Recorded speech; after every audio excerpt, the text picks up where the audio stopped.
What it be?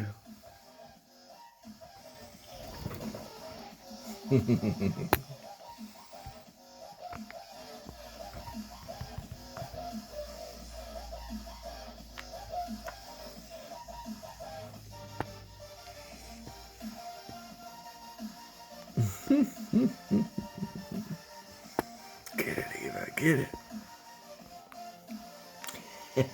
Get it.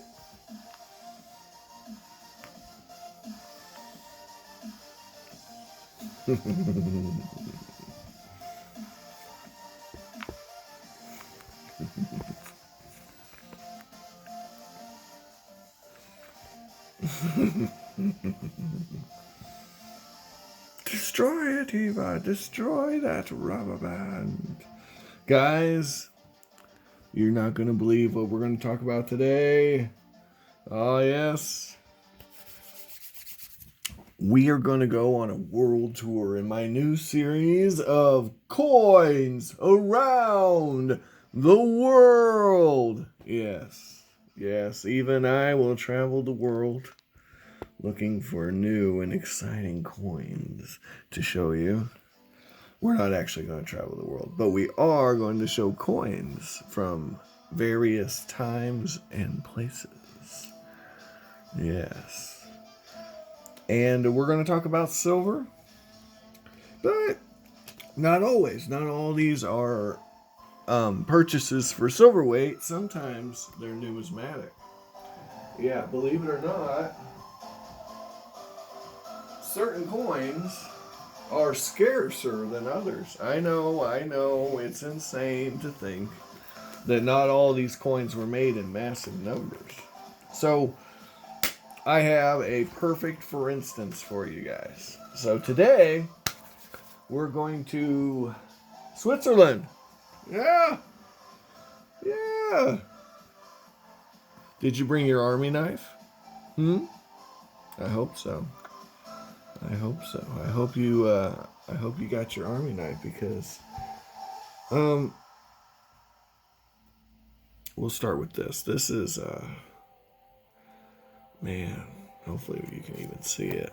This is a P Finnig. Apparently this coin's pretty rare. The mintage I could find on it was listed at 150,000. They were made in 1808, and it's a cup-shaped coin.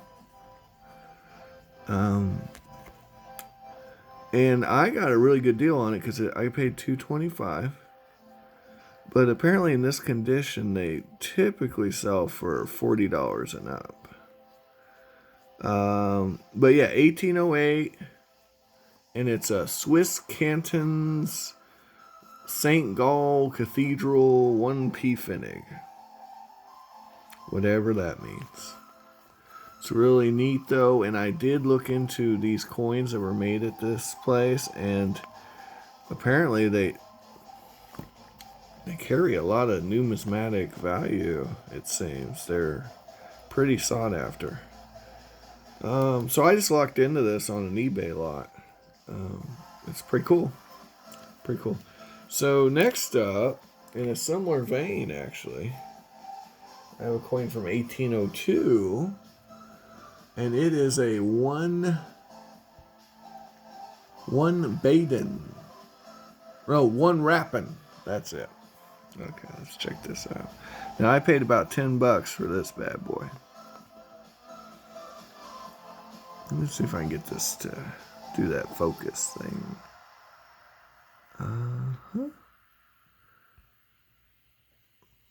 That focus thing that it do.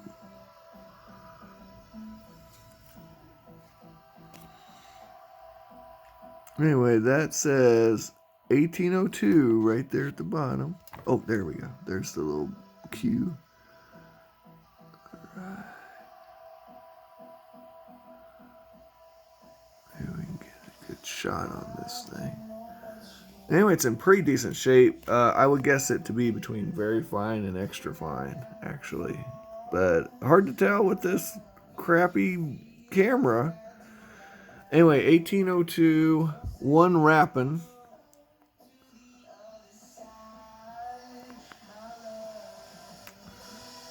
And yeah, I paid $10 for this thing, but man, I wish I could get a good shot of it. It's just some of these tiny coins are hard to get good shots of, honestly. And Eva, are you displeased? Are you displeased? Are you? Here, let's put this on your tail. Let's put it on your tail. No animals were harmed in the making of this film. Oh, did we get the angle?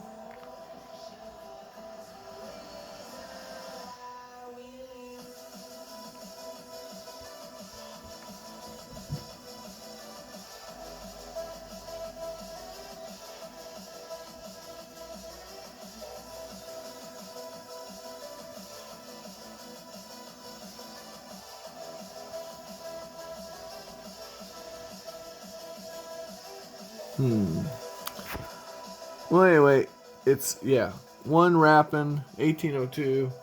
Look it up. It's really cool looking. This one's a little more worn.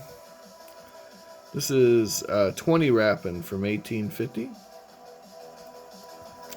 Now, all these coins I've shown you so far are Billin.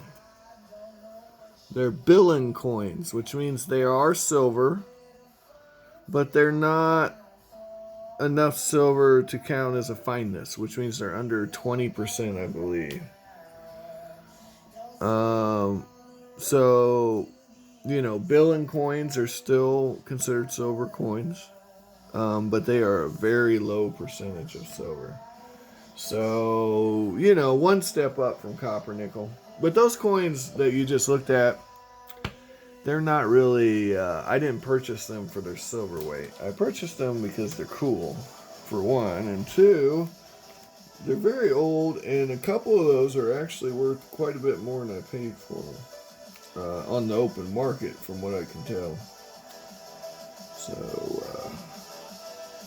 you know, call it speculating. I was speculating on those. I just got to find an interested buyer. Right? Okay, so now we're going to get into our more typical Swiss stuff. So this is the stuff that you're going to be able to find lots of. And I have frequently gotten these under melt. So here we go. I don't mind touching these. Now there are, guys, there are numismatic coins in this series, though. Okay? And it all has to do, or most of it has to do, with the orientation of all these symbols on the rim. Okay? And the year. So depending on what year it is, let's see if we can get a decent shot of what's going on that rim. So, yeah, on this rim, there's letters and stars, okay? And depending on the orientation, because there were some error coins, varieties we call them, there are some exceedingly rare varieties. Some coins in excess of $1,000 in value. Okay, so you want to check these if you get a lot of them and they're the right year. Check the orientation of the symbol on the rim and see if you've got that magical lottery William Tell. These are called William Tell 5 francs, Swiss 5 francs. And you know, the mint mark's important too. So there's different mint marks on these depending on which mint they were made in. Kind of like here in the States, just different letters to, you know, coordinate with different cities in Switzerland. Okay. So that particular coin you just saw, I paid $6.59 for. Now, I don't know what the melt value is right now, but hold on, I can probably get a decent idea. Where's my ASW? It's 0.4027 ASW. So a little more than $0.50. So if a half dollar is worth $10, these are worth a little more in silver weight. Okay, so just round it up a little bit. But yeah, they're a bit more silver than a half dollar. This is the crown coin, unless you count the shooting thalers. It is the Swiss crown coin, the crown jewel. Okay, and I have dozens of these. Okay, so I'm not gonna sit here and bore you and look at each one. But, you know, you get the idea. They're really not bad little coins. They're not bad. I think William Tell's kind of scary looking a little bit, but especially when you get some toning on him. Here, check this out.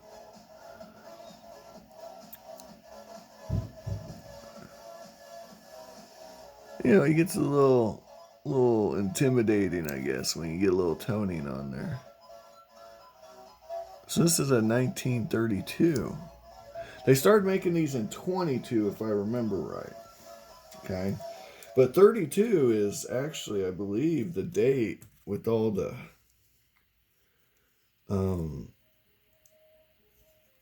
value. I'd have to check. But yeah, I believe it's 1932. That's the one with the orientation. Now, I have checked the orientation on all these, and I do not have the big money coin, okay?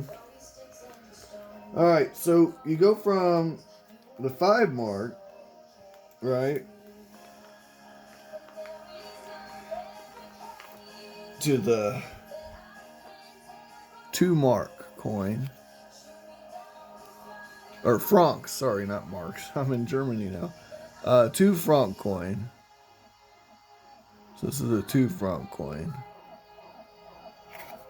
And these are real pretty.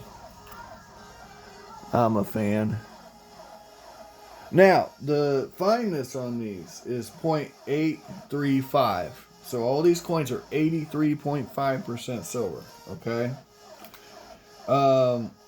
That's not 90%, but it's a little better than some of the other countries. Like a lot of your German coins from this time period, it'll be 64%.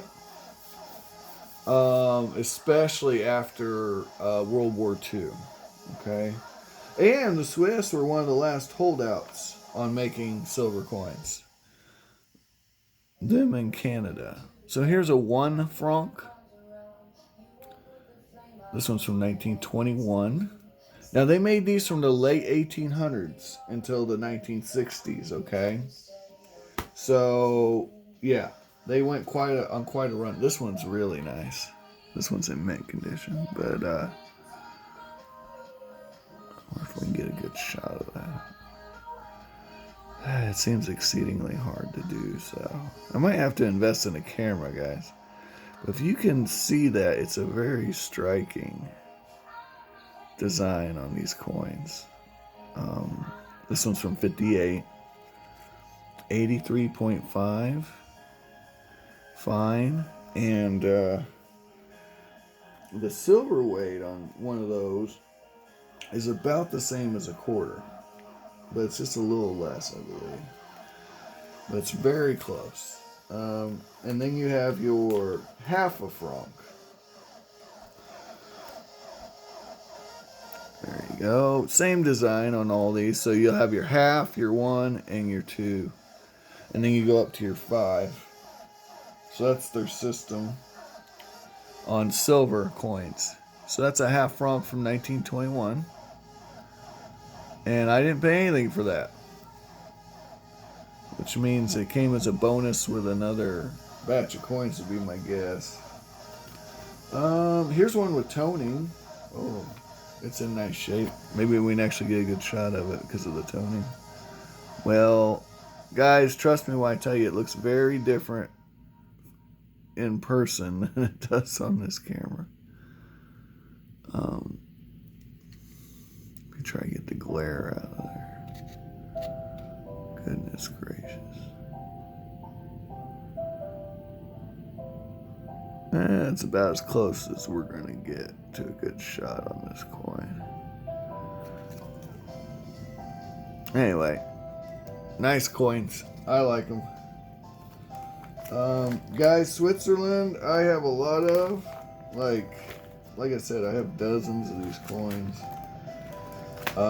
Many ounces of silver. And it is a great way to get silver under melt if you are willing to do the work and find the lots, okay? Especially the 5 francs. I mean, because I literally get these below melt when melt's low, okay? So like this one cost me $6.44. You know, it's in a bag. I didn't bother putting it in a flip, but I guess I could put it in a flip, but why? You know, but yeah. So this, you know, and it's a cool coin, man. It's a cool coin. You want to hear some ring together? I like listening to silver ring. Let's ring some silver here. Oh, here's another 1932 B. 1932 B. Let's check that orientation. What do you think, guys? Have we got the $1,000 coin here? Let me know in the comments. That would cost me $6.34. But yeah, there's a few key dates, guys. So, you know, when you get these, you know, you can file them off as junk, but you might be making a mistake. Yep, they might be that special coin that you wanted, you know, to help pay off the house or whatever. Now, I do want to talk briefly. How long will numismatics be a thing? Right? Here we go. We're going to ring it. You hear that? Here, let me stop the music. All right. Here we go.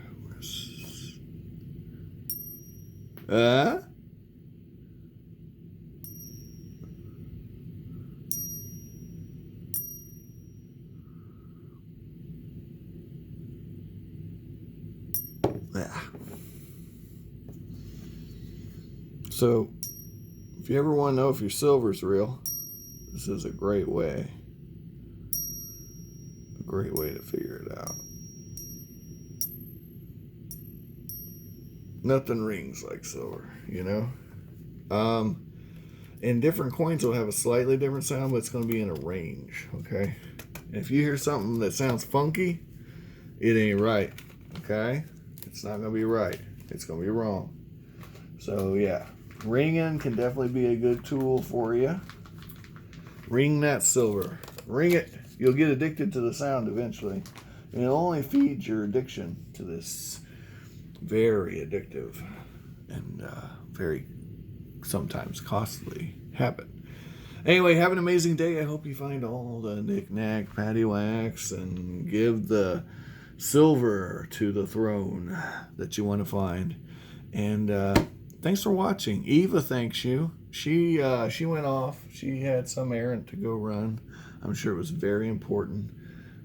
Also, I don't think the shiny was shiny enough for her today. Maybe next time. Take care.